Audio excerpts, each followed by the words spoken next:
Malt nations. We acknowledge the ancestors, hereditary leaders, and matriarchs, as well as the creators of these lands, and give thanks for the privilege of living and working here. We are committed to serving as learners and listeners. If you are joining us from outside Lekwungen territory, please feel free to share your own territorial acknowledgement in the Q&A. I want to thank our sponsors, the BC Arts Council, Canada Council of the Arts, the CRD, the Government of British Columbia, the United Way of Greater Victoria, Munro's Books, and the Writers' Union of Canada. This event and all VFA events offers closed captioning. Please click the double C at the bottom of your screen to view captions. If you have questions for us or for the authors during the event, please pop them into the Q&A box at the bottom of your screen. The moderator will be able to get to some of these questions at the end of the panel. This panel is moderated by Kateri Akuenzi Dam, a member of the Chippewa, Nawash, and Ceded First Nations, Sojin Ojibwe Nation. Kateri is an assistant professor at the University of Toronto, a former poet laureate, and a founder and publisher of Kegadance Press. Her creative work encompasses poetry, fiction, nonfiction, radio, television, libretti, graphic novels, and spoken words. The Stone Collection, her collection of short stories, was a finalist for the Sarton Literary Book Prize, and her CD, A Constellation of Bones, was nominated for a Canadian Aboriginal Music Award. Regeneration, the poetry of Kateri Akuenzi Dam, was published in August. Welcome, Kateri. Hi, thank you so much. It's really a pleasure to be here. It's my honor to be able to speak with these amazing writers we've assembled today who are writing about music and dance, and I don't want to waste any time talking about me. I want to get right to the readings. Each of our writers are going to do a brief reading for you before we get started, give you a taste of what their work is about. Glenn Dixon will be reading first. He is the #1 best-selling author of the memoir, Juliet's Answer. He's played in bands all of his life, traveled through more than 75 countries, wow, and written for National Geographic, The New Yorker, The Globe and Mail, The Walrus, Psychology Today. Before becoming a full-time writer, he taught high school English for 20 years. He deserves an award just for that. Glenn lives in Calgary, and he is going to honor us with a reading from his newest novel, Bootleg Stardust. Welcome, Glenn. Hello, everybody. Can you see me on the screen?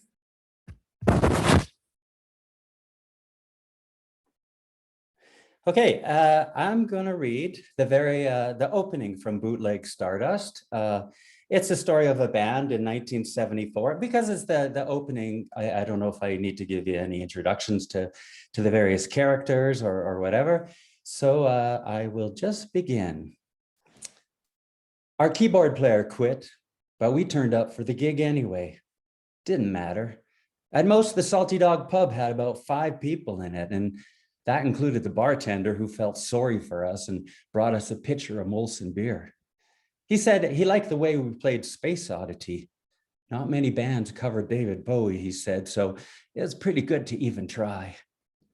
Salty Dog wasn't great, that's for sure. It smelled a bit. And they had fishing nets hung up on the walls, just tied ropes, really, hung with plastic starfish and conch shells. And at the back, there was a pool table under a big fake Tiffany lamp. Outside, it was snowing, and I was still cold from the load-in. As soon as we started playing, though, I mostly forgot about our troubles. I had a Fender Stratocaster with a sunburst finish and a rosewood fretboard, and that's a pretty nice guitar in case you didn't know. And just to hold its weight in my hands was to dream, to imagine I was a rock star in front of thousands. And even at the Salty Dog, even with no one there, at least I got to pretend I was someone important. We were pretty good, though, all things considered. Rudy was beside me on the bass guitar. Katrina was on the drums, and together we were all that was left of the band called Breakwater. Katrina wasn't that thrilled with us either, if you really want to know. She wanted to do more Motown, but we drew the line at that. Me and Rudy wanted to do stuff like Pink Floyd and David Bowie, and most of all, we wanted to write our own songs and get a record contract. Anyway, a couple of songs into our second set, some construction workers came in, still in their orange overalls, their hard hats tucked under their arms. They headed straight for the green felt of the pool table like it was the promised land. And they dropped their hard hats and chalked up their cues and started racking up the balls. We were playing one of our own songs when one of the pool players stopped to check us out. He listened for a moment, and then he yelled out for us to play Smoke on the Water. I stopped playing. We don't do that one, I said. And yeah, it might have come across as a little too brash, because the guy grimaced and strode across the empty dance floor toward us. He was big, this guy, and he had a pool cue balanced across his shoulder like a fishing pole or something. Buddy, he said, though now he was eyeing Rudy. Come on, I'll give you $5 to play Smoke on the Water. I don't know why he was going after Rudy. I was the one on the microphone. The stage was small and maybe 6 inches higher than the dance floor. And Rudy was short, so he stood about eye level with this guy. Katrina leaned out from behind her drum kit. Rudy, she said, I'll give you $10 not to play Smoke on the Water. Poor Rudy took a step backwards. Now this guy was big and Rudy wasn't exactly John Wayne. We don't really know any Deep Purple, he blubbered. The big guy scowled and reached down to Rudy's guitar cable. It was a long one, looping around all over the stage floor. This guy just reached down and yanked on it hand over hand. Rudy had the end of it tucked under his guitar strap so it wouldn't pop out. And the guy just hauled Rudy over. Rudy fell sideways and the guy kept pulling on the cord, reeling Rudy in across the stage like he was a fish. And poor Rudy floundered a bit and then he rolled onto his back and he started playing the riff from Smoke on the Water. He wasn't the best bass player in the world, but still, I give him credit for that. Too late, buddy, said the big guy. And now I stepped forward. I mean, geez, I didn't want to, but I kind of had to. I lifted up my foot and kicked at the guy like some kind of bad karate movie. And my running shoe caught him right in the middle of his forehead. His eyes bore a confused expression for a moment, and I could see the imprint of my tread on his forehead before he toppled backwards. Rudy scrambled back up onto his feet, and Katrina stood up from her drum stool, gaping at us, holding up her drumsticks like she didn't know if she should start the next song or not. And far away in the back by the pool table, this guy's buddies all turned to gawk at us, their big cow heads swiveling around to take in what had just happened. Run, I said, and we did. I took my guitar and Rudy scooped up his bass. Katrina had her sticks, but we left all the rest of the gear and peeled out of there, out through the back door, out into the cold, our breaths huffing out in cloudy blasts. And we ran for our van. And I struggled to get the keys out of my pants even as I was running. And just as we got to the van, the door of the pub flew open and this guy's buddies were all trying to squeeze through it at the same time like the Three Stooges or something. I hopped into the driver's seat while Rudy and Katrina piled in through the sliding door around the other side. I thumped the van into gear and we tore out of there, fishtailing a bit in the slush. The snow was coming down hard now and it seemed like the end of things, probably because it was. And that's the very opening to the novel. So you can see our hero, Levi, he's just a young guy from nowhere. He's 20 years old, playing in this bar band that's just about to break up, but big things are on the horizon for him. Thanks. That was fantastic. Thank you so much. Wonderful. I just felt immersed in that world, 70s rock and roll. Now we're going to hear from poetry, short fiction, novels, and even a travel book, Ireland's Eye. His novel, Salvage King Yeah, is on Amazon.ca's list of 50 essential Canadian books. and is the #1 book on Amazon's list of best hockey fiction. Figure that. His selected stories is forthcoming from Biblioasis Press. He's won a Gold National Magazine Award in nonfiction, has twice won the MacLean Hunter Endowment Award, the Jack Hodgins Fiction Prize, on and on. Award-winning writer. Just really excited to get a chance to hear Mark read from his newest book, Czech, Techno. Mark, welcome. Love to hear you read. Thank you very much. I had to laugh at Glenn's reading because I always hated Smoke on the Water. And I used to actually yell out for bands to do it, but in an ironic way, but I don't know how the bands would know. So maybe the pool players were being ironic. So anyways, I'm going to read just a short bit from Czech Techno. And this part's set in Italy, mainly Pompeii and then later Rome. Our second day at the ruins.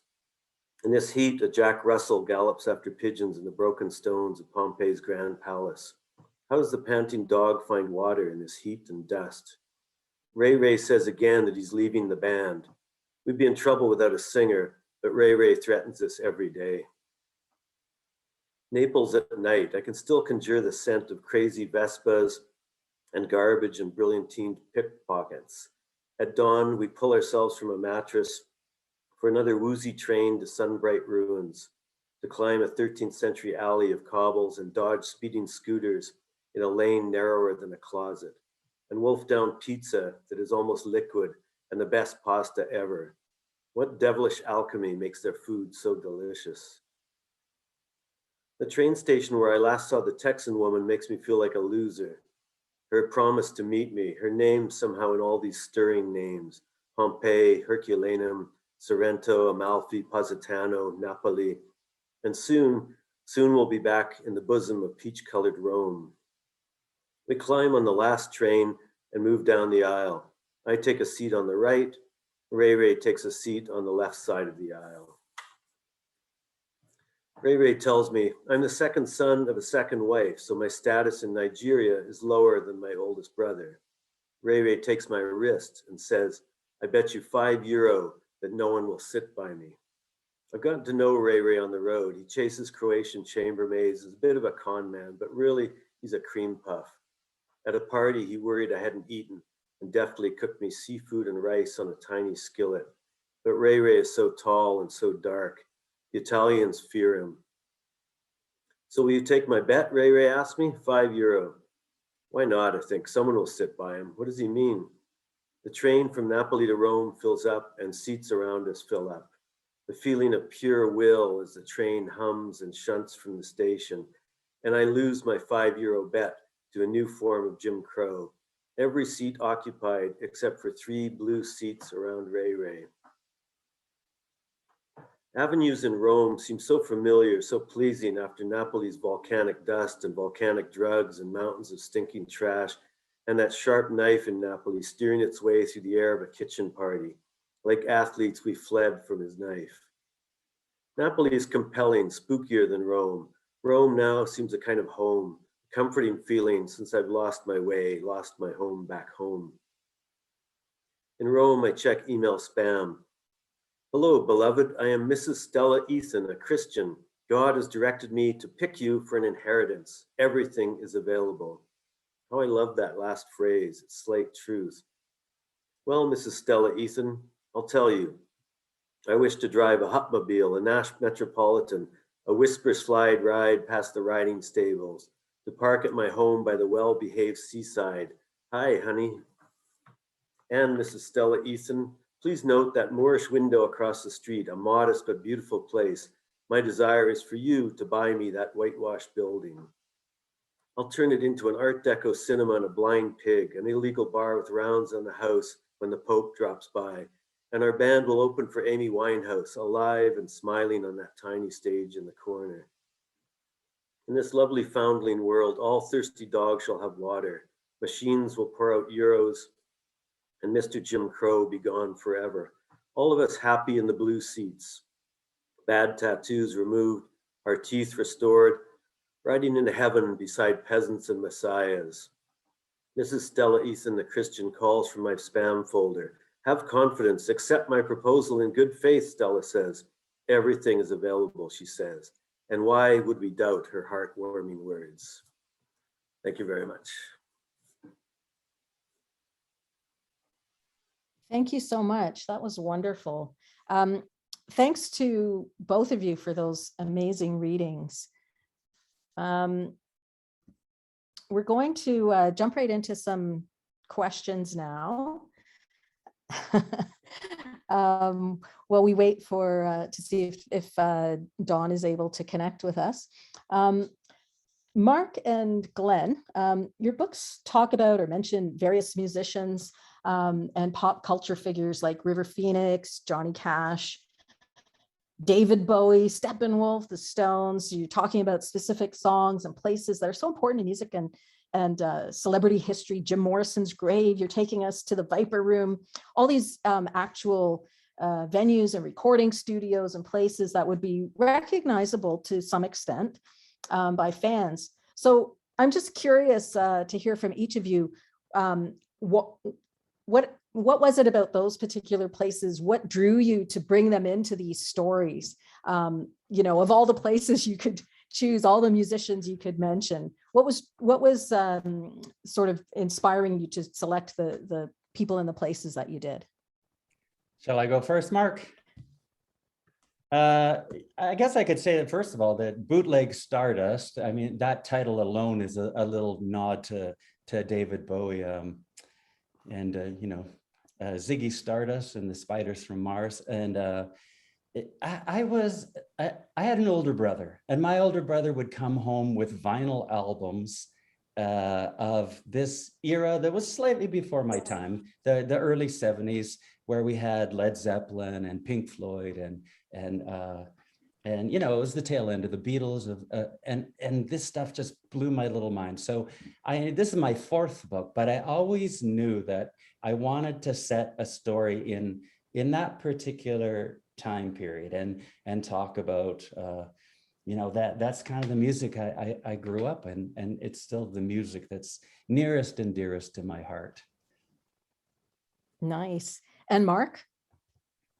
I can't even remember which references I have in there. I know Johnny Cash in the Viper Room there, but you mentioned Steppenwolf and Magic Carpet Ride. And I really liked Steppenwolf when I was around junior high or high school, but I also wanted to use it for kind of the fallout from the 60s, the damage really. And because I was walking by a park in Victoria and I just saw these people, I thought they are just about dead. And it just popped into my head, the line, the Magic Carpet Ride's not going too well for these people. And so I don't know even where it came from. So I wanted to do that, but yeah, I think that's about it. I was just really struck by that because there was a kind of idealism to the 60s, but I think some of the fallout was less than perfect, I guess. Right. Welcome, Dawn. I see Dawn is here with us.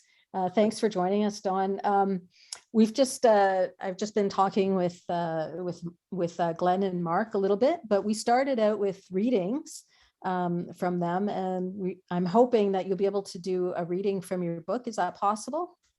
Sure, I can do that. Yeah, so if you could give us a reading, I'll just introduce you while you get that ready. So yeah, so happy, delighted to have Dawn Dumont here with us. Dawn is a Plains Cree writer from the Okanese First Nation in Saskatchewan, where she was raised. Dawn, interestingly, is a comedian, an actor, and a former lawyer. Somehow, to me, that makes perfect sense. And now, of course, an amazing writer. I'm so happy to have Dawn here with us today and to get a chance to hear her read from her latest novel, The Prairie Chicken Dance Tour. So, Dawn, if you're ready, we'd love to hear an excerpt from your latest book. Okay, can everyone hear me okay? Just say yes or no. Everyone can hear? Yes. Okay. All right. Okay. Chapter 1. And it's about it's a short time frame of days. So every chapter has a date on it. Chapter 1. Day 1, Sunday, June 11th, Saskatoon, Saskatchewan, 1972.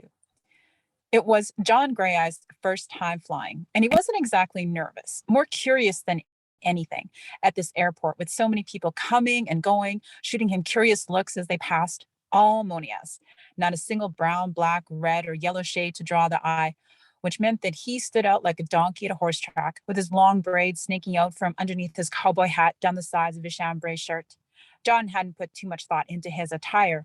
Someone could choke on the dust from his boots, and from the draft he was feeling, he was pretty sure his faded jeans had more than one hole in them and maybe one more wash left. His clothes were clean, though. His mom had made sure of that. She'd come over the last night, convinced that a bachelor like him had forgotten the important things in his packing. She was right. Never even packed any gitch, she scolded him. Europe's been around a long time. Pretty sure they have underwear figured out, he said. People over there are different, she told him. Crazy, smaller, loud. Yes, Mom, they're all leprechauns. She didn't find that too funny. Of course, Lenore Greyeyes was the type who couldn't laugh when she was nervous. And she was nervous about sending her baby all the way to that Europe, even though he was a grown man of 30. Hey, rat face. John turned and saw his brother stroll through the front doors of the airport. When they were younger, they'd almost looked like twins, but Amos had taken another path since then. While John had become a rancher, Amos had elbowed his way into becoming the chief of the Fine Day Reserve. His hair was cut into a neat brush cut, his pants were slacks, and he wore a suit jacket. No tie, which meant he wasn't on his way to a white guy meeting. As if bare gut, John looked pointedly at Amos's midsection. Amos was getting quite the pot belly. Evidence that he spent too much time sitting around in boardrooms making decisions about problems on the reserve and then having no money to turn the problems into actions. That kind of life would slowly drive John insane, but Amos thrived on it. A bit too much, it appeared. Amos stopped a foot in front of John and looked his younger brother in the right eye. He examined people's eyes at length. John had told him 1,000,000 times that it was annoying as hell, but Amos said he needed to see a man before he could talk to him. After a moment of communing with John's reluctant spirit, Amos said, "Thank you for doing this." And John would have blushed if he wasn't so dark. "Yeah, well, it's Europe. I should be thanking you." Amos laughed. "No need to lie, bro." John smiled. They both knew John was full of shit. Amos had called him 3 days before with the ask, "I'm in trouble, little bro. You have to help me." John had been breathless after running in to answer the phone. He'd been cleaning saddles on the front porch when he heard the phone. It almost never rang unless someone was having a baby, getting hitched, or dead. John's first instinct when he heard his brother's taut voice was to hang up. But then his brother twisted the knife and his voice dropped to the volume of a summer breeze. "You owe me." It seemed like the whole world had gone silent in that moment as John's thoughts raced backwards, back to when they were kids, standing in a moonlit bathroom making promises. John took a deep breath. Rent always comes due. Of course, it would have to be something that involved all of his least favorite things: travel, dealing with people, and money. "The dance troupe got some bad flu," said Amos. "Damn near shitting themselves to death. Doctors say they can't even leave their beds, never mind the country. They're officially under quarantine. Can you believe it?" John had no idea what dance troupe Amos was talking about, and his silence probably communicated that, because Amos went on. "The Prairie Chicken Troupe, organized by that Red Cloud woman. Remember her?" John had a vague memory of a small woman with long, curly black hair.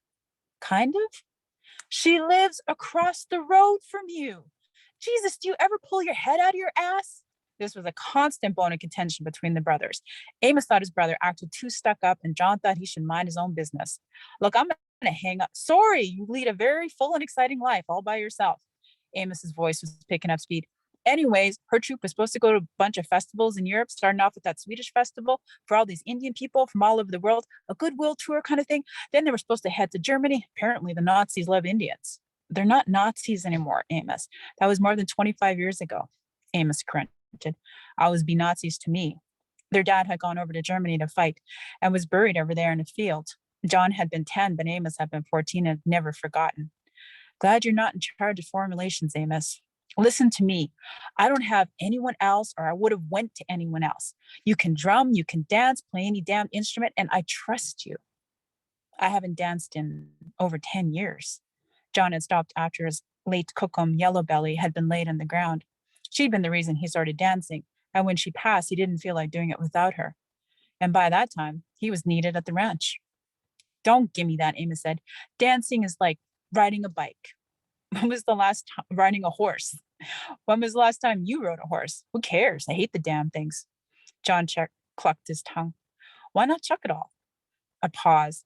John knew his brother was choosing his words carefully, which meant a big sell was coming. He was taking all his $10 words and making them simple for his little brother to understand. You know, the National Indian Brotherhood? Sounds like a bunch of guys who go camping together and sing kumbaya around a campfire. They're damn powerful here and in Ottawa. Even down in the States, they got pull. John laughed at the annoyance in his brother's voice. Anyways, I promised them I would make this happen.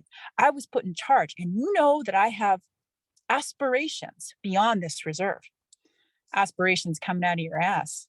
John also knew that his brother had a pretty wife and 5 children, and this made decisions much more loaded than John's ever could be. Diarrhea or no diarrhea, this shit needs to happen. And you are the only person I trust. Yeah, you said that. I meant it. I know I'm asking a lot. 15 days with 3 people you've never met, traveling through all these foreign countries with a bunch of strangers. Amos paused. But you know, this could be good for you. You never leave your farm anymore. Trust Amos to turn John doing him a favor into Amos doing a favor for him. It's a ranch. You live out there all alone, never even hear about you running around with anyone. You don't go to any parties. You don't go on any drunks. It's not normal. You're 30, not 80. John laughed because they were on the phone and his brother couldn't see his face or the way John's eyes scraped the horizon outside. I was searching for something and he didn't even know what it was. So then how would I know if I even found it? But in person, all exposed in the middle of this pristine airport, John kept a handle on his face. He could even fake enthusiasm and make his brother feel a little better about throwing him into this tornado. Amos took some tickets out of his pocket. Here's all of them. You got your passport? John patted his front jean jacket pocket. Good. What about money? Unless you want a bunch of starving Indians calling you from Europe. Oh, right. Amos pulled a well-worn check from his front pocket and handed it over with no small bit of reluctance. Careful with that now. You don't spend it all in one place. John looked down at the check. What the hell? You're going to have to be frugal. $1,200 for 15 days. We're going to be chewing out our damn arms like coyotes when we get hungry. Amos clucked his tongue. It's a lot of money to some people. Besides, the festival is supposed to be providing most of your food. John saw that the check was made out to cash. Where am I supposed to cash this? The bigger airports will have banks and stuff. They have concierges that look after travelers. John looked at him, one eyebrow raised. John folded up the paper and put it in his chest pocket. You better stay near a phone just in case. Oh, that's another thing. In Chicago, the chief of the National Indian Brotherhood is going to meet up with you. Ernest Standing Bull. He's a great guy. You'll love him. John was sure he wouldn't give a shit either way. You know, tell him how excited you are to be on the tour and that you're planning to spread our culture far and wide. Stuff like that. Lay it on thick, eh? As thick as shit in a crowded hen house. John glanced at the clock. Where are the rest of these folks? 2 dancers, wasn't it? 3. 2 women and some shit-hot dancer from the US. He's probably driving his ass off to get here. Danielle only got a hold of him yesterday. Amos always smiled when he said his wife's name. You're kidding. His name is Lucas Pretends Eagle. He's from the Hunk Papa people. Championship grass dancer, fancy dancer, traditional dancer. Apparently he even does hoop. John was impressed but skeptical. How could a dancer that good be available on short notice? And the women? Amos paused again. Oh shit, Amos, what is it? You see, the Thunderchild chief, Devon Shield, you know them. They've got oil money up the wazoo. The damn chief has always been gunning for me. One time in a tribal council meeting, he called me insincere. Can you believe that? It boggles the mind. And he's got this 19-year-old, and she's a nice kid, smart, beautiful, and a bit wild, I hear. But they all are at that age, aren't they? Amos attempted a knowing laugh. So being a good dad, he wants her off the reserve for a bit, get her away from the boys. I'm not a babysitter.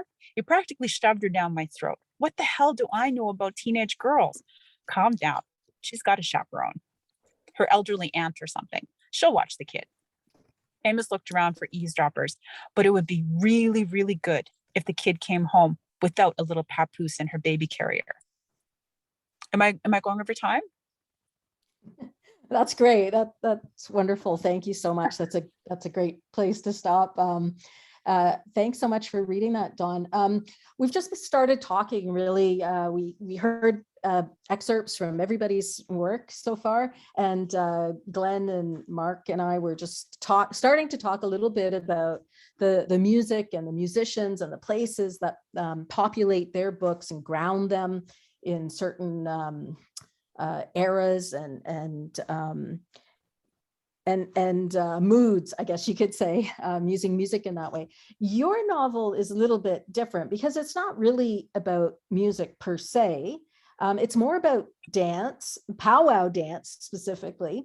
And it's not even so much about dance as it is about the characters, the dancers and that whole scene.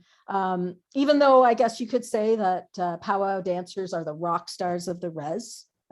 They are to a certain extent. So maybe singers, for sure. Yeah. So I guess, is it fair to say that in your novel, the dances themselves and the music that they're dancing to, the powwow music, it's not so much the heart of the story in the way that maybe it is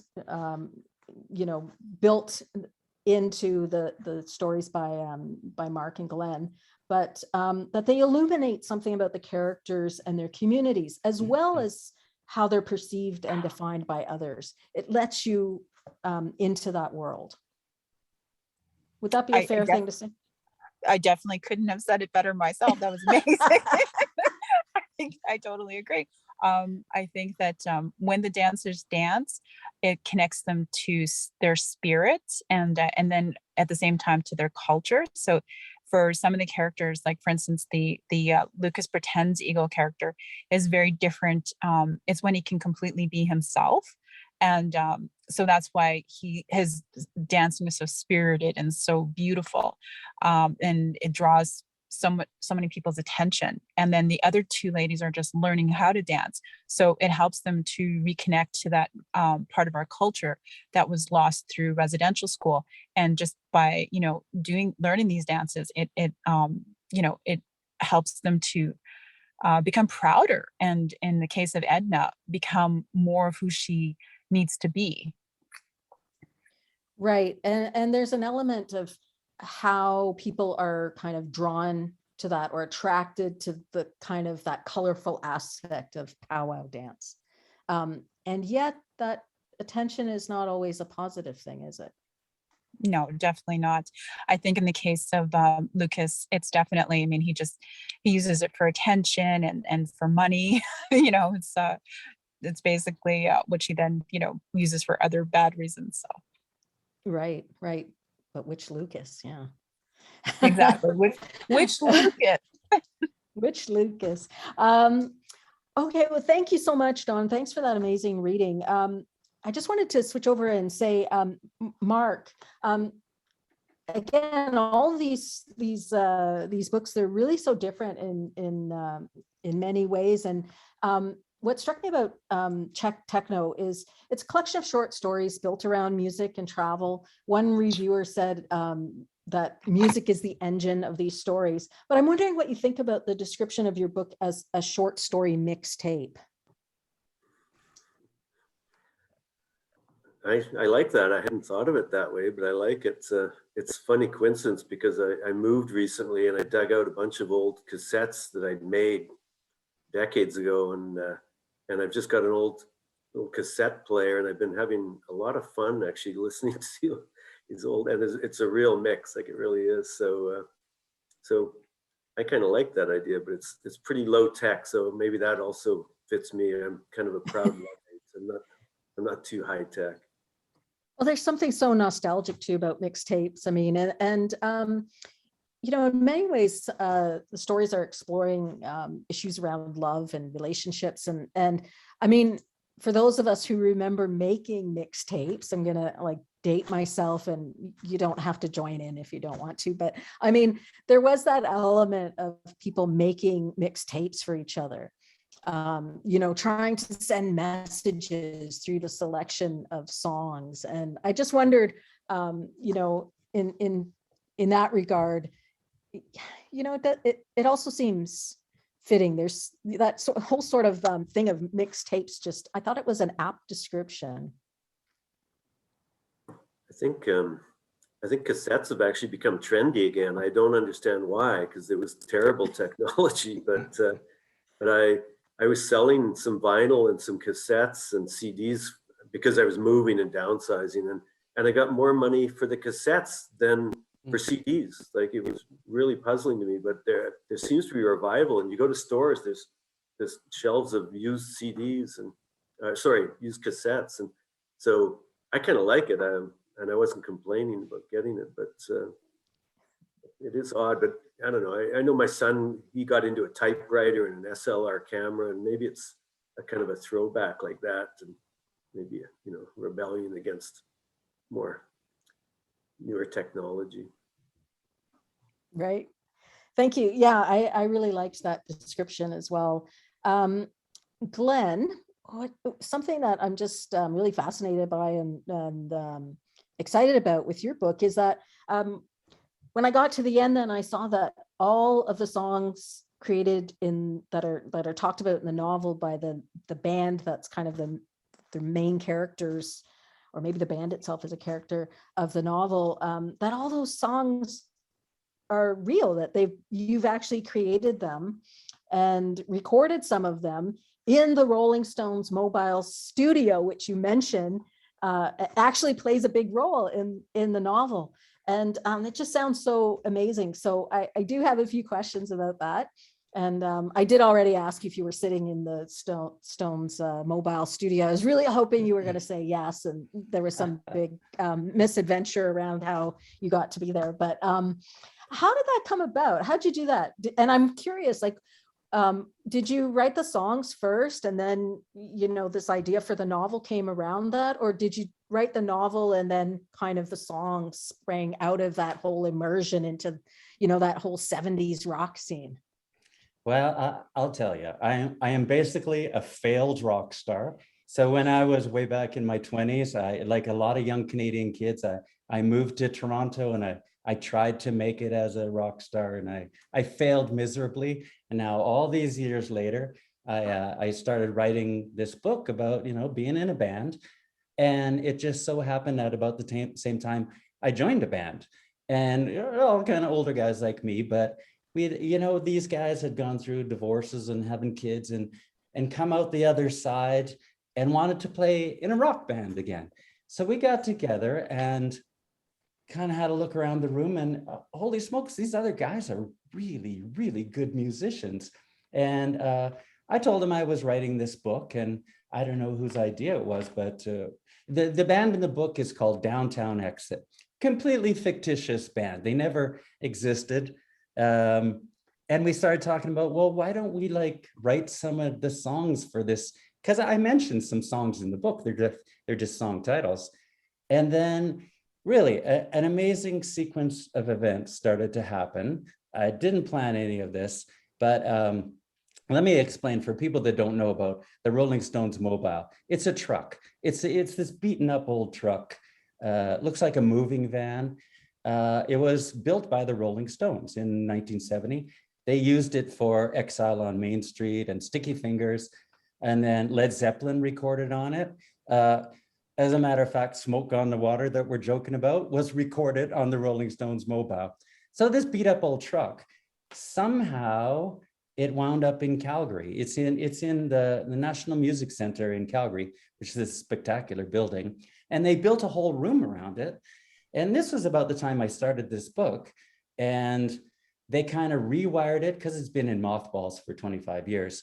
They rewired it, and then they kind of put out the call that anyone interested in recording on the Rolling Stones mobile recording studio? We go, yes, wow. We are quite interested in that. So like I said, none of this was planned, but now we had these songs we wrote, and we were actually going to record them on this recording studio that was owned by the Rolling Stones. And walking into the back of this old truck, I've seen photographs where there's Mick Jagger and there's Keith Richards. And like I said, Led Zeppelin used it too. So all these famous bands from the 70s use this truck. Really amazing. That is so cool. They should have put out a call asking who doesn't want to record Yeah. in the Rolling Stones mobile studio. That just sounds incredible.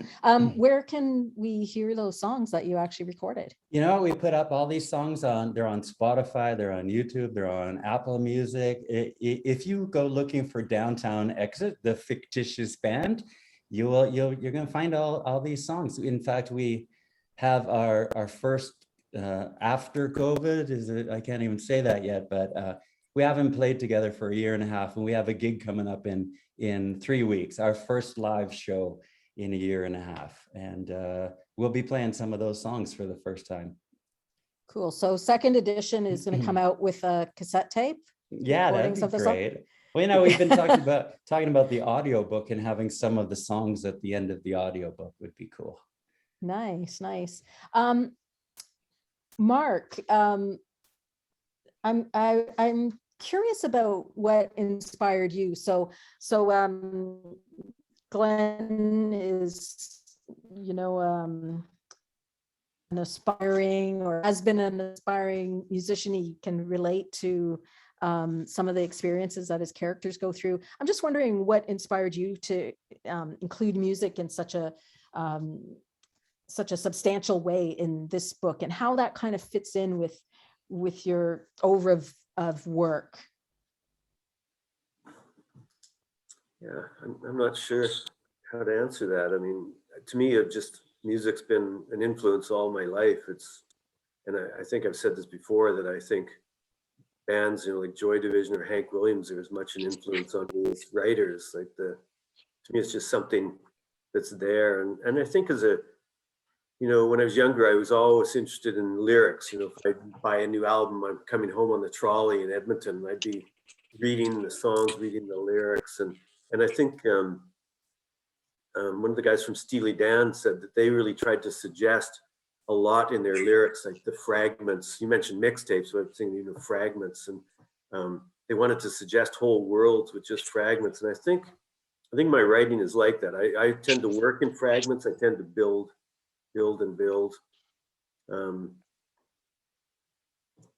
don't know, but it's just something that's always been there. And I've said this before too, that I think writers often envy the immediate impact of music, that you can just hit a chord, play an amp, and it's just the sound, versus writing can often take a long time to process, and then it might get turned down and might get published.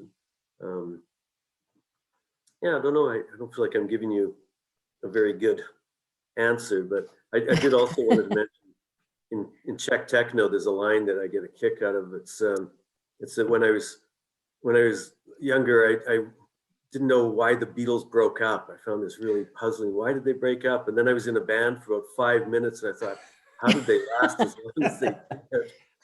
And I'm completely amateur. Like, I'm not a good player, but I have always played music, or tried to, most of my life. So it's just been around. Okay. Oh, so you are a musician as well. That's interesting.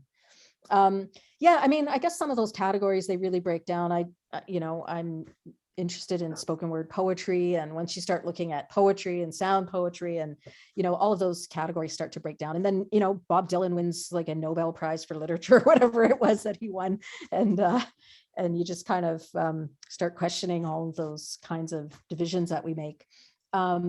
But thanks for that. I'm fascinated by, because I don't know music myself, so I'm always a little bit envious. Maybe there is something in writers that we actually have secret dreams of being like rock stars or rock star poets like Maya Angelou or something.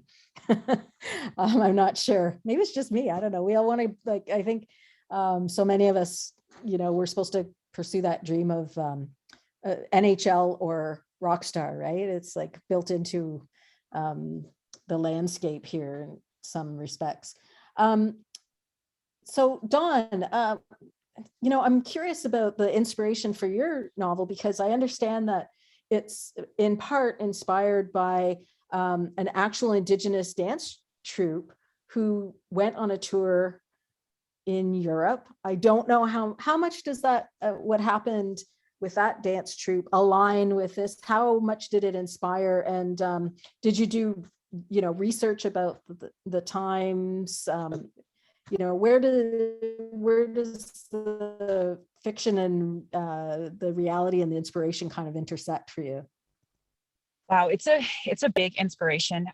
About 10 years ago, I picked up this book. It was called Shakespeare in 1587, something like that. And probably have the year wrong, but basically it was the year that Shakespeare wrote, I think, 4 major works. And then the book linked everything that was happening politically at the time. And even like talked about, the discrimination against the Irish and the dehumanization of at the time. And it was just such a really brilliant book. And it linked how it showed how everything was interconnected. And I think then I work at FSI, I'm the Federation of Sovereign Indigenous Nations, and we have been putting out the Sask Indian probably since the late 1960s. And so there was issues all around the office, and there's like the office is just filled with incredible history things and amazing pictures and stuff like that. But I picked up this one copy of the Sask Indian and I was leafing through it, and there was a travel log written from the point of view of one of the dancers, and it was unintentionally, or maybe even intentionally, had a very dry wit to it. And they talked about like running out of money in Europe and having to raise money quickly and trying to figure out how to crawl across the ocean and stuff like that. And I was just really inspired by that idea of people, being completely out of their element and still having a good time, and so that was another inspiration. And another inspiration was in the 80s, I had this group of cousins, older cousins, and they were on a soccer team. And for some reason they got to go to Rome, and then they got to go to the Vatican. And then because they were First Nations, they got to perform for the Pope. And they didn't know how to perform because they were Indians from northern Manitoba, and powwow culture is not generally up there. But they were like, whatever, we're going to have to perform. So they just, got a drum, and one of them knew how to drum, and he drummed, and the rest of them pretended to dance. And and then we actually have pictures of them with the Pope. And so it's just the idea that you just wing it sometimes.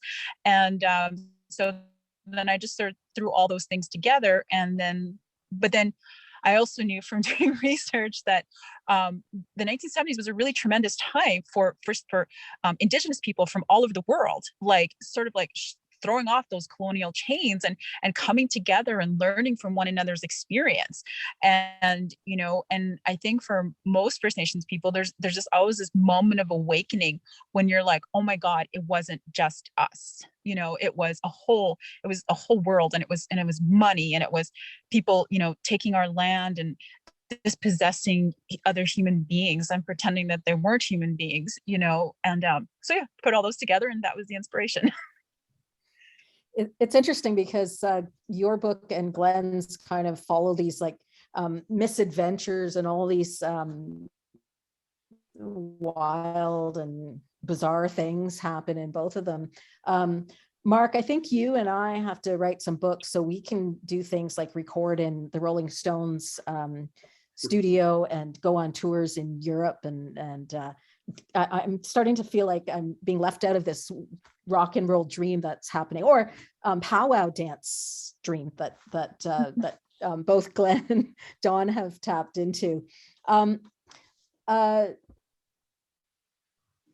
So Dawn and Glenn,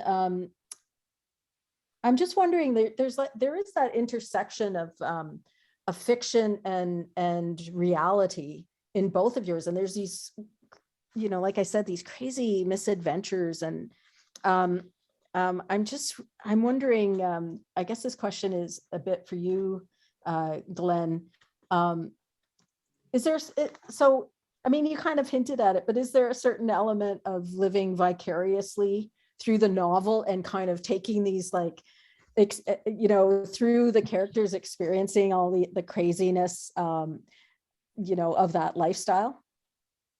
I would say there's not a certain element. I would say it's totally the whole thing. Yeah, I get to sort of, relive my past and actually become a rock star.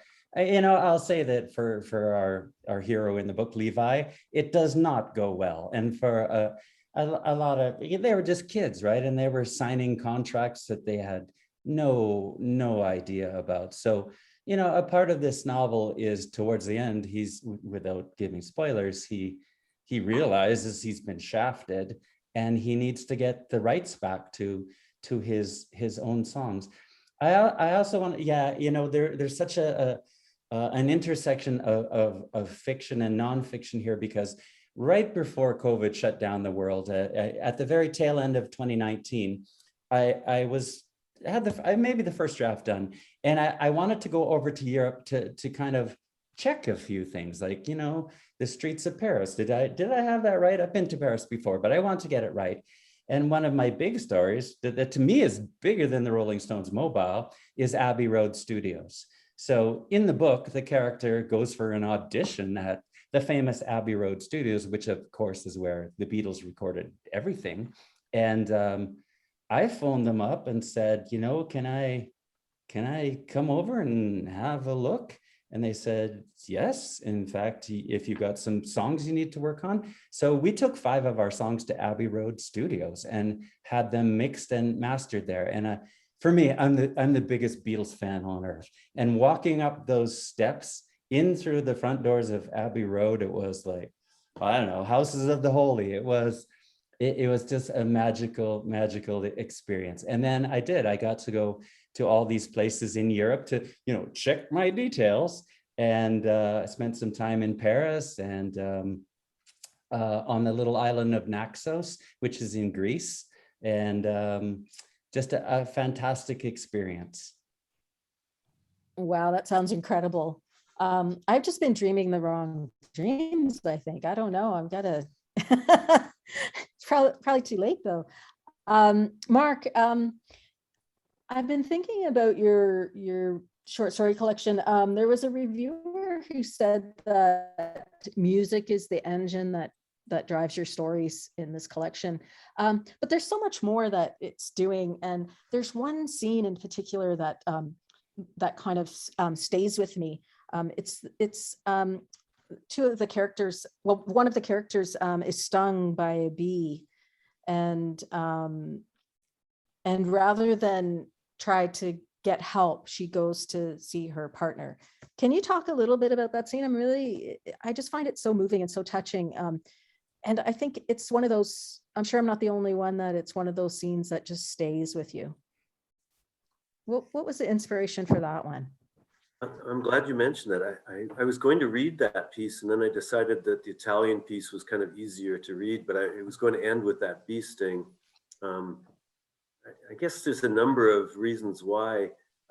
I had an old house that had bees in the house, and I really kind of liked that. And it's like my house was almost part of a hive or something. And I'd sometimes find them down in the basement, which was very cold basement, crawling, and I would rescue them and bring them outside, put them in the sun. And so I always figured I'd entered bee mythology as some kind of god, that got them back out into the sun. But then I heard that story about the woman being stung, and she was supposed to, get a pipette or something right away, but she went down to tell her husband because she wanted to tell him, I guess. And it was actually an aunt of mine in London who told me that. And so I used that kind of setting in the story with the, the beautiful part with the trees. And but yeah, I just found it kind of amazing. And I, already had this kind of motif of bees. And I don't know if you noticed, but the illustration, which I was really happy with this book, because each story's got a different illustration with it, almost like a graphic novel. But the artist took a big old microphone, and it's almost like a hive. There's a bee with this metal cone with speckles on it. And I thought it was really smart. So I'm glad you mentioned that part, because I actually really like it, but I thought, well, that might be a tough part to read. So that's actually based on a true story.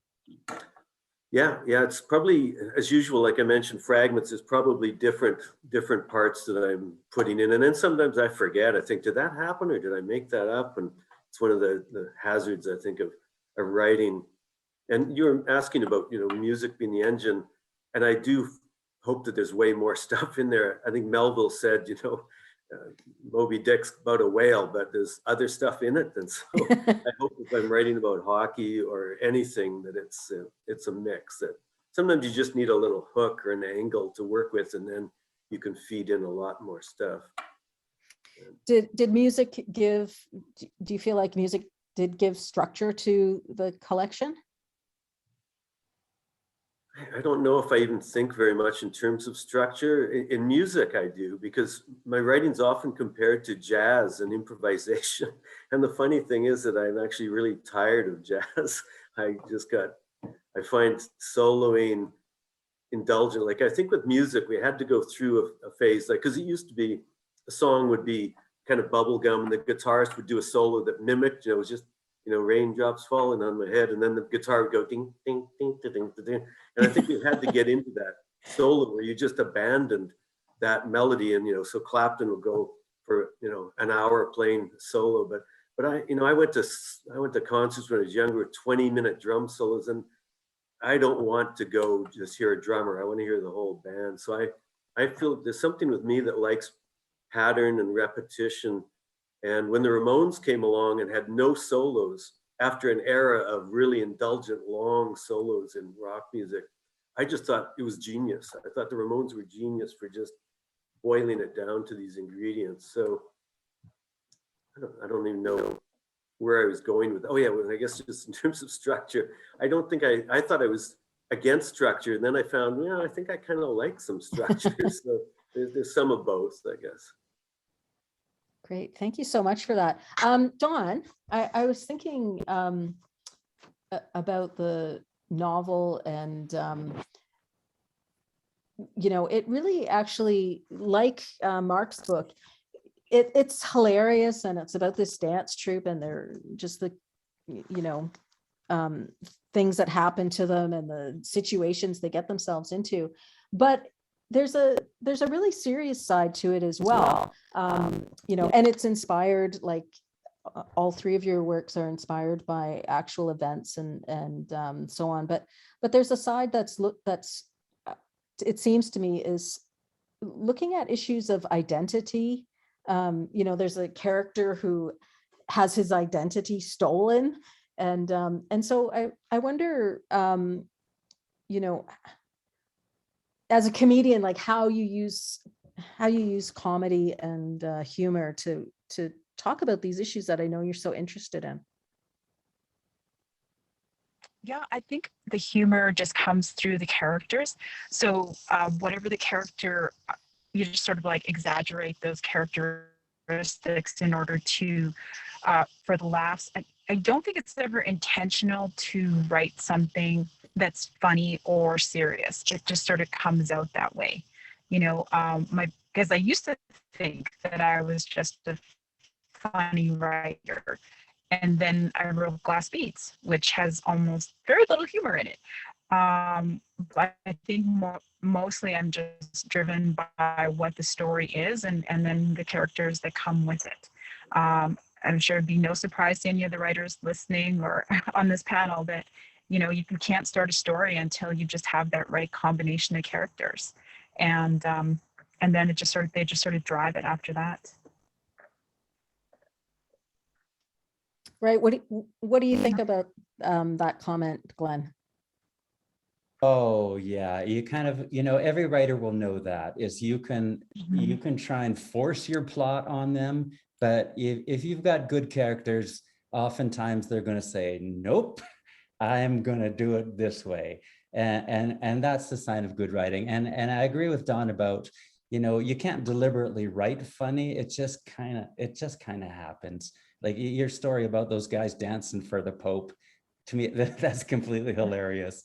Yeah, it's, there's a real balancing act as a writer that you have to, you do have to keep some kind of structure on it, but you got to let the characters be who they want to be, and you've got to let them say the things they do. And sometimes it happens to me that I'll just be writing a line from this character, but I'm kind of being the character, and they'll say something just so funny that I never would have thought of myself.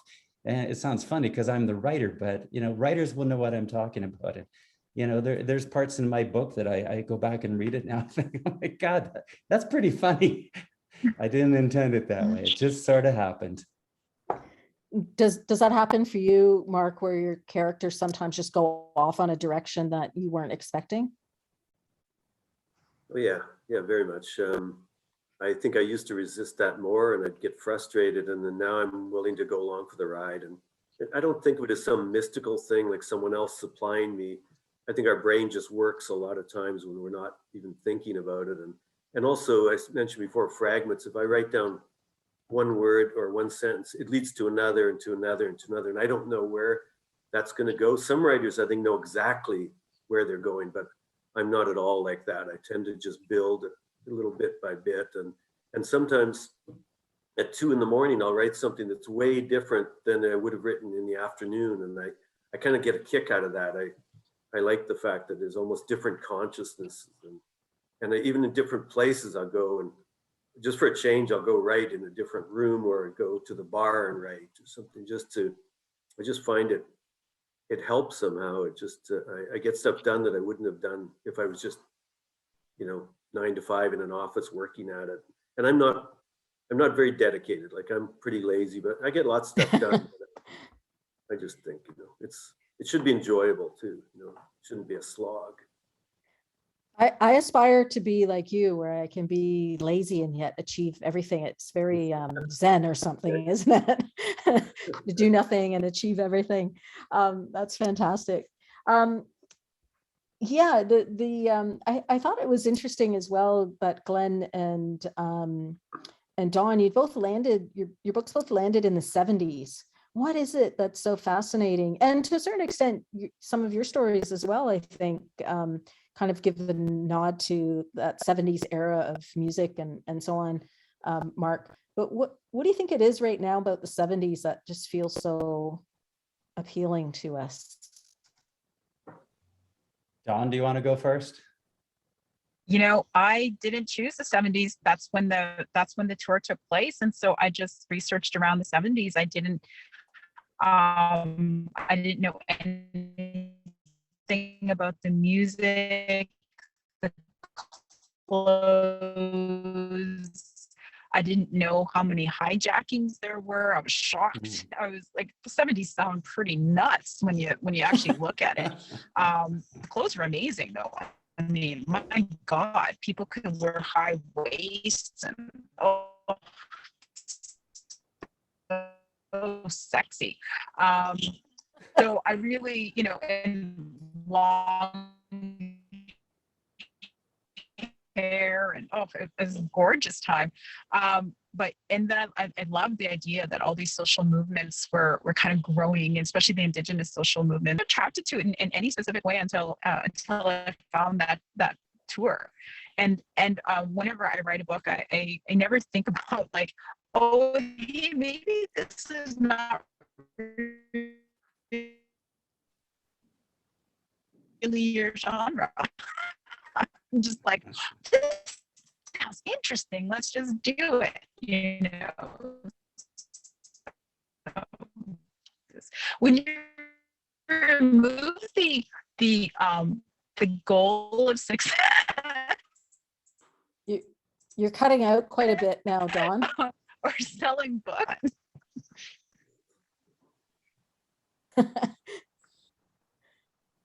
I think we've lost you. I'm sorry. That's okay. I think we lost you a little bit towards the end, but Glenn, do you want to pick up on that? Oh yeah, well for me, absolutely. As I said at the beginning, it was the music of that era, and everybody, the music of their youth you're gonna treasure it more than other music. But to me, what was really special about that was first of all the Beatles. And the Beatles, I think they just got so famous but they really were artists and really were songwriters. And I think people saw by the time of Sgt. Pepper's that, I was just reading a book right now that they said, you can have Abbey Road Studios for the next 2 months. Nobody else is coming in here. Just go crazy. And they did Sgt. Pepper's. And then even after the Beatles broke up, I think there was this short era where, they talk about it a little bit in that movie Bohemian Rhapsody with Queen. And I think that was just about the tail end of that, where these musicians were respected as real artists. And as Mark said, we studied their lyrics, and even the covers of those vinyl records, they were true pieces of art. And I don't mean to say music today is nothing like that, because it is, but that was a particular era, I think, where the sort of politics and the economics and everything came together, that they said to these tremendously talented people, go ahead, do whatever you do. If it's going to be Bohemian Rhapsody, like a 7-minute opera, that could still be a #1 hit. And I don't know if that would happen these days. So that was my jumping off point. I wanted to write about that era. And the clothes, like Dawn said, the bell bottoms and whatnot, that, you look at some of the clothes from the 70s, the bell bottoms that are actually crocheted and whatnot, just some pretty crazy things going on. Mark, your stories, I think, overlap a little bit with that, but I know there's one that it's more set around, there's a scene with River Phoenix outside the Viper Room. So it's evoking that era. I guess, when even was that? That was in the early 2000s, or was that the late 90s? I forget. They'll run into one for me. I guess I hope I'm not, favoring one era over another, because there's bands from the 70s I like, but then I also really liked punk that was, I think, an answer to the indulgences of a lot of the 70s bands. And then the 90s, they were just great bands. In fact, people are looking back at the 90s now with nostalgia, because the politics wasn't bad. You had a Rhodes Scholar who was president, and I don't know, there was just a lot of good music. And then you have George Bush come along in 2000, and I feel like the world kind of went to hell at that point. But I agree with what Glenn is saying, that there's good music anytime. And it's one good thing about teaching is my students are often, giving me stuff to listen to that I might like. And so I really kind of value that. I like that. But there's just so much out there. It's hard to keep up. And I also wanted to say too that I really like the story about dancing for the Pope that Dawn had, because it reminds me in Frank McCourt's Angela's Ashes, he's supposed to go for Irish dancing, and he goes to the movies with the money instead. And then his parents are asking him, and he's doing these fake Irish dances and singing, "Here's the Siege of Dingle." That's so funny. But dancing for the Pope, that would be a good article just on its own. That's really good. And they never did write an article. They didn't write an article about it? No, they didn't. They were teenagers. They just, we have the pictures, and then they just told us about it later. Wow. And Dawn, tell me, what's this journal that you said you were drawing inspiration from? Oh, the journal. Oh, it was the Sask Indian, and it was a magazine that was put out by FSIN for, I guess, decades. And that's where the travel log was published, and even had pictures of the dancers. And there's a picture of 2 fancy dancers standing on a stage, very tiny stage, and then they're both wearing these dark sunglasses, because remember in the 70s everybody had what's that stuff called on their glasses, shade or whatever. I forget what it's called, but anyway, everybody had it. I don't know why. Everyone was constantly wearing shades all the time. And so yeah, it was just it was very inspiring seeing those pictures. And but yeah, it comes from the Sask Indian. Cool. Okay, so I don't know if we have any questions from the audience yet. Just want to see. No, they're just letting me do all the talking out here. So Dawn, I was jokingly saying that your background as a former lawyer and comedian, that those things seem to actually fit really well together, but not joking. They do seem like, we can see those sides, those elements coming into play in your work. Do you think that your former career as a lawyer is also inspiring what you're doing? Well, it's probably just my interest in the law and the way that it affects people's lives and the ways that it can be used for or against people. And I really, I think that's probably where that lies. And then because I've been attached to politics my entire adult life, or my entire life, because my dad was a chief, my aunt was a chief for 40 years. I now work in an organization that's just for chiefs. So I'm so, like, for me, politics is just so important, and it's just so key to, improving the lives of First Nations people. So I definitely understand that. But it definitely affects my work, and it's something I can never quite get enough of. But I did want to just go back to music. I just want to say that I'm like the only woman in the world who has never been attracted to a musician.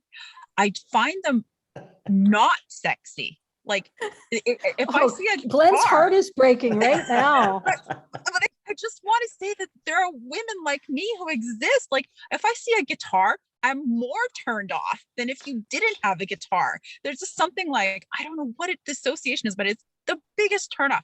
Now, on the other hand, I went to a powwow and I was walking back to the car, to my car, and there was this one door that was like sort of half open, and there was a powwow dancer, and he had his leg up, and like they wear these short shorts under their outfits, and his leg with his beautiful muscles, and I almost dove into that car. So I would say definitely dancers have a magical appeal for me. So I'm one of those ladies. I don't know, poor Glenn, he's sitting there with his guitar. Well, tell him to put his leg up.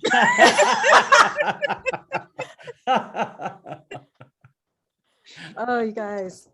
Mark, I don't even know what to make of these two. Seriously.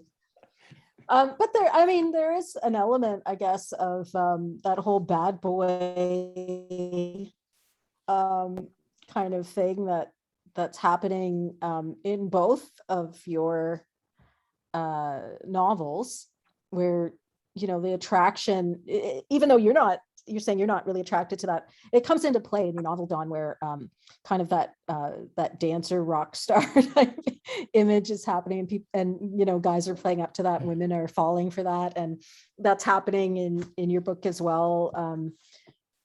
Glenn, I don't know. I'm really, I find the older I get, the less I'm into the whole celebrity culture.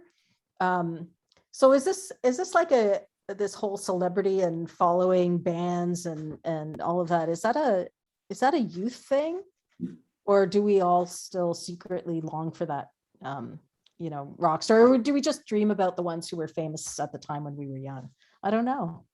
Well, it's an interesting point. Possibly the sort of celebrity thing is a thing of youth, right? I mean, nobody's going to say Mick Jagger is handsome, but yet, half the women in the world seem to fall for the guy. So, but to me, you kind of get past that, and it's really, I'm still reading biographies of rock stars and things like that, and I don't care what they look like. I don't care anything about that. I really care now about the artistry, and it's just the same as a writer. Well, Dawn mentioned Shakespeare before, and I'm fascinated by Shakespeare. Just how did he do that? How did he do that? And I think now that's what I think about, say, the Beatles. I just want to know, wow, what happened there? Where did that magic come from? And so maybe as youthful people, they are interested in, it's probably the power that these guys hold, thinking they're rich, they're in a stadium playing to 20,000 people. But to me, that's not important at all. It's really, it's the music and the artistry of it. Well, I took up poetry for the groupies myself, but somehow it didn't work. I'm still waiting.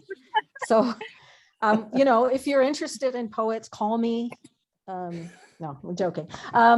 But, I was thinking about what you said, Mark, about your students, and I don't even know if I should share this or not because it's just depressing. But anyway, I'm going to.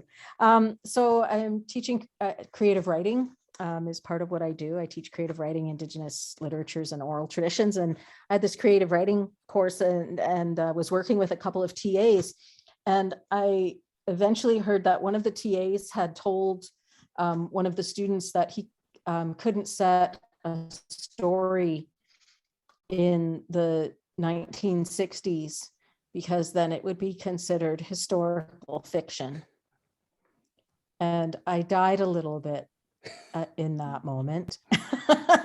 And then I was like, well, I guess, I don't know, how do you define historical fiction? Because that's what, like 50 to 60-ish years ago. But it made me give my head a little bit of a shake at that point. And then I, made sure I got rid of, no, I didn't get rid of the TA or the student, but it was an eye-opening experience when I thought about that and thinking about the work that you're doing. Mark, you said that you really favor one era of music over the other, but I think what happens in each era is so different. And is that why your book, it doesn't really land in one era as Dawn and Glenn's books do. It's kind of evoking different moods and eras of music. Yeah, I hope so. Czech techno, it's obviously a little more contemporary, just techno music, and I don't even know that much about it. I just really like the sound of the rhyme, Czech techno. Just, to me, it's a great sound. And I've got a book, Knife Party at the Hotel Europa, and I had a knifing at a party, which I just touched on briefly in what I read. But there's also a band called Knife Party. So I kind of like the idea that there's both things are happening in there. And Glenn was talking about bios and Katara, you mentioned celebrities. I found that I used to be a little more interested in celebrity, and then I would read some bios.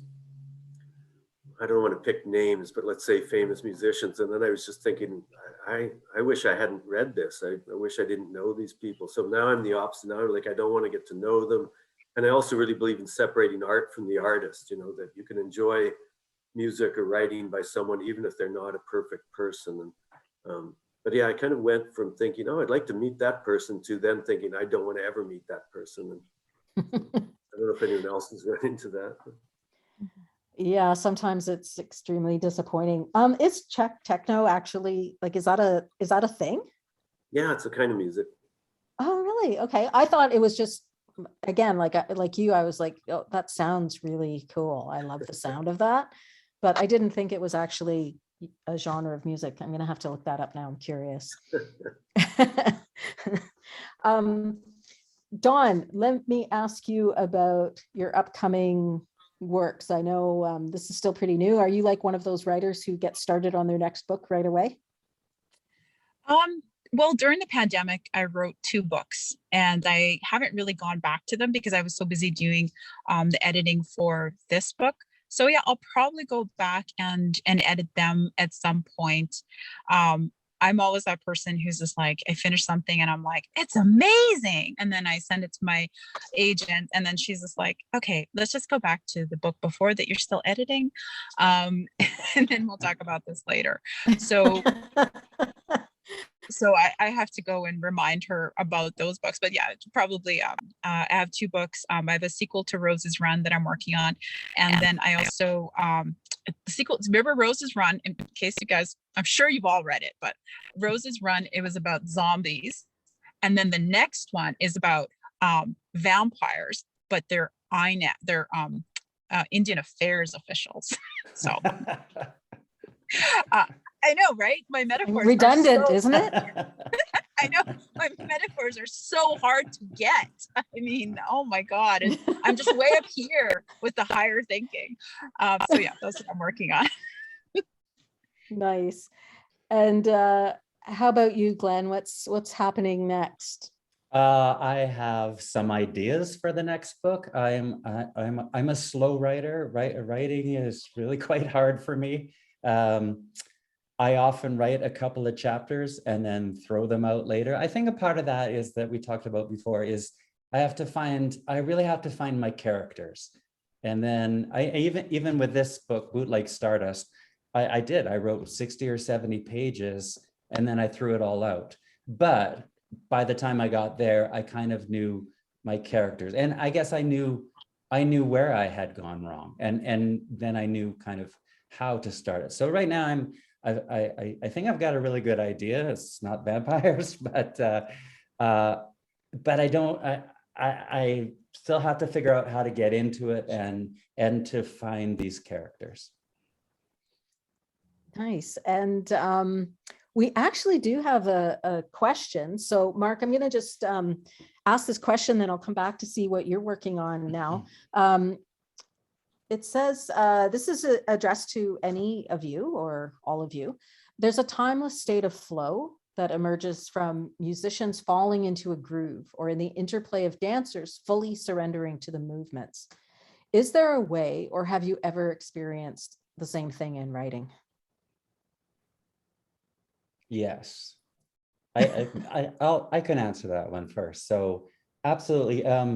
In music, it is just so clear, and I'm not a dancer. I imagine it's the same in dancing, is you hit this groove and this flow. Who wrote that question, that they nailed it perfectly, because, you know, sometimes when I'm playing with my band, sometimes it's not that great. Sometimes everybody's just really synchronized, and it's just, there's no other feeling like that in the world. Writing, yeah, it's not as often for me, but I think I do know when I get into a certain rhythm, and it might not be very much, might be 500 words, but I just know, yeah, I'm in the zone. I'm like right with it, with those characters, and the words are just flowing. It doesn't happen all the time, that's for sure, but it does happen. Dawn? Yeah, exactly the same. I mean, when I was younger, I could get into the flow of writing, and I could write for 6 hours and I wouldn't even notice that it would feel like half an hour had passed.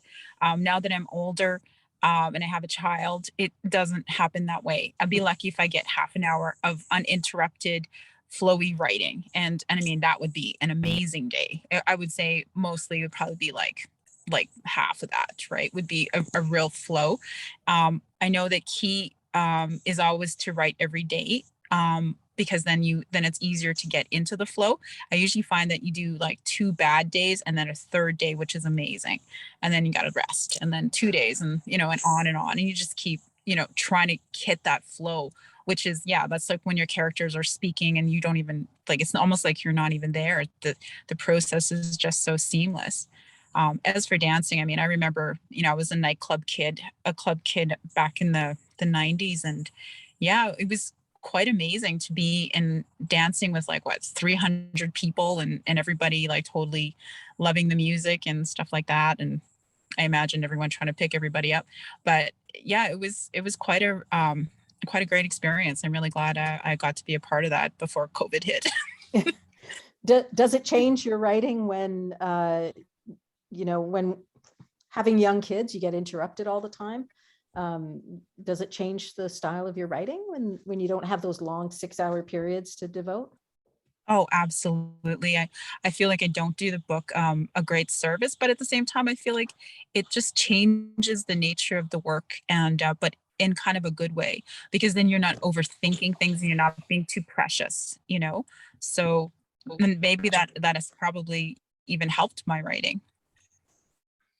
And Mark, what do you think about that? How do you respond to that question?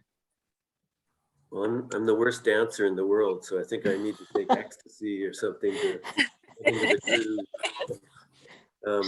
But I can, in writing, I can get into a kind of a trance, but I also had to learn how to write in really short parts, short bits. But and I think my brain is just kind of wired for short stories, so I just really get into a story, and I just get lost in it. But I have real trouble with longer books. I can't seem to heard the cats, the different parts of it. And for a while I had a 4-track recorder, and I used to go out in the garage and just try and record stuff. And I found time went like crazy for that. And I agree with what Glenn said. If a band's working well, there's just this kind of a feel that's really nice. And I was just playing at an open mic last week or week and a half ago, and I play harmonica, so I'm completely dependent on other people.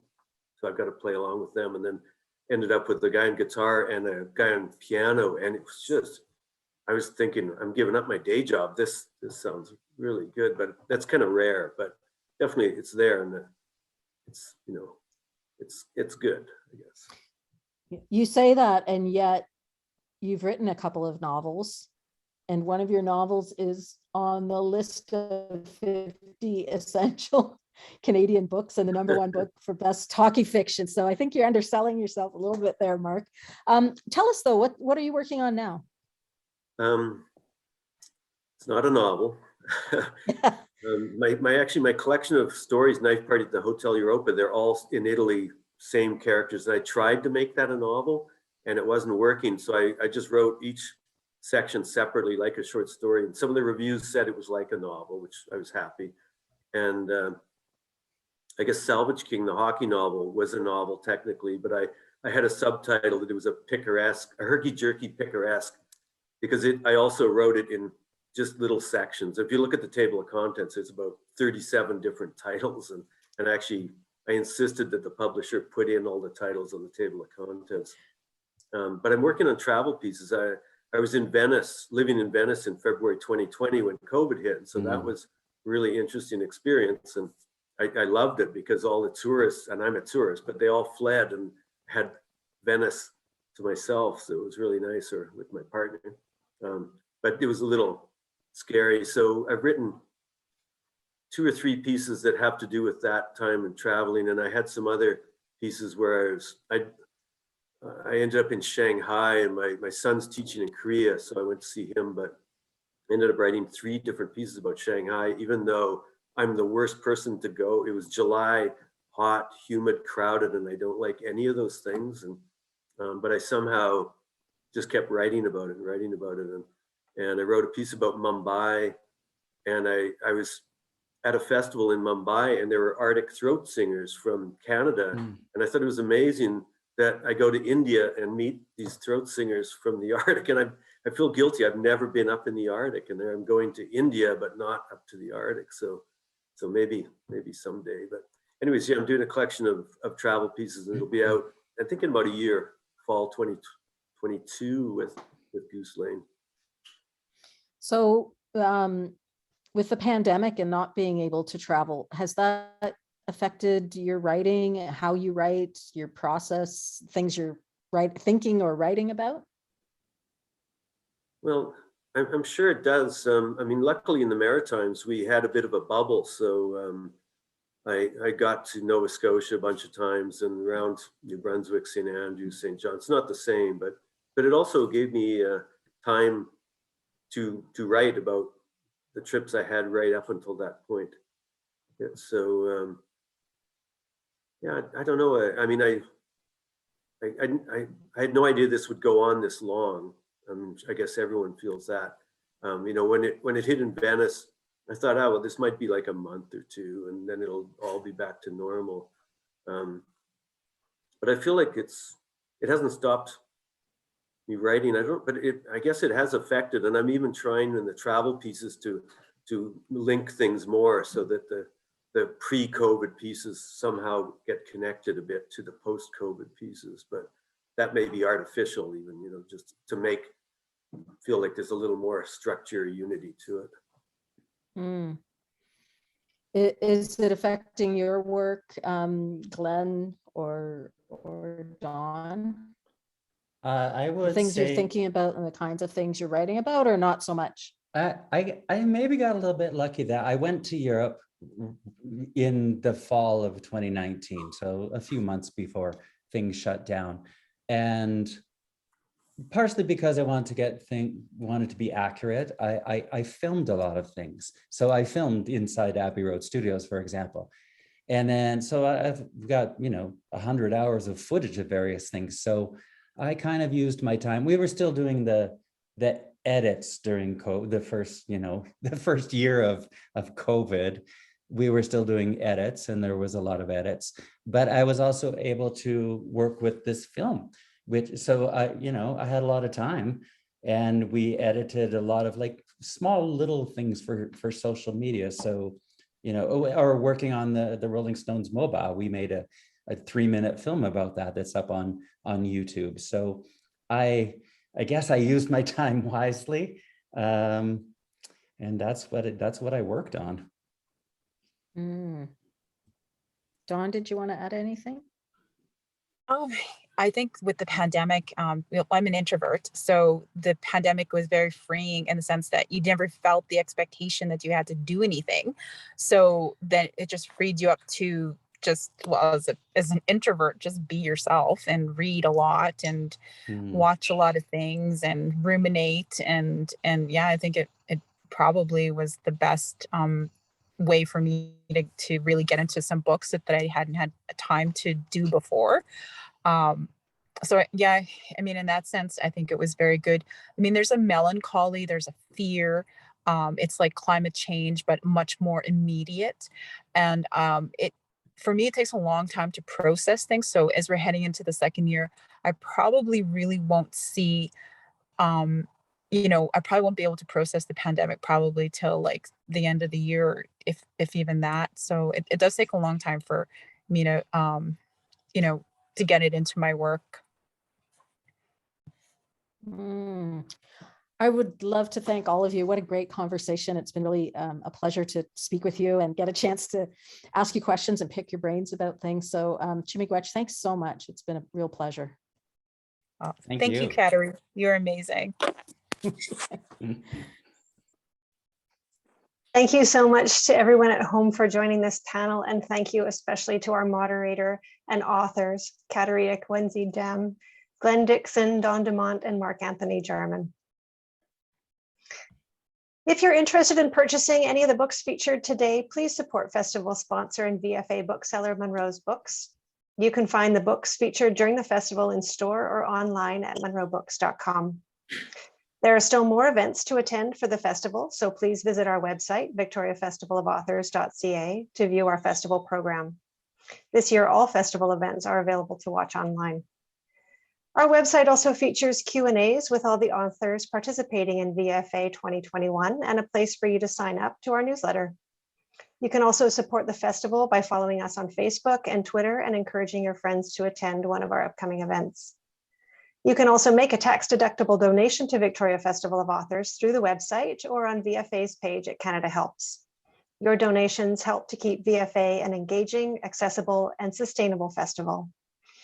We hope to see you at our next virtual event, This Foreign Land We Call Canada, Immigrant Stories, at 3:30 Pacific Time. This event features authors Francesca Ekiyasi, Tea Mutongi, Jasmine Seeley, and S.J. Senyu, and is curated and moderated by Danny Ramadan. Thanks again for joining us. Have a wonderful rest of your day.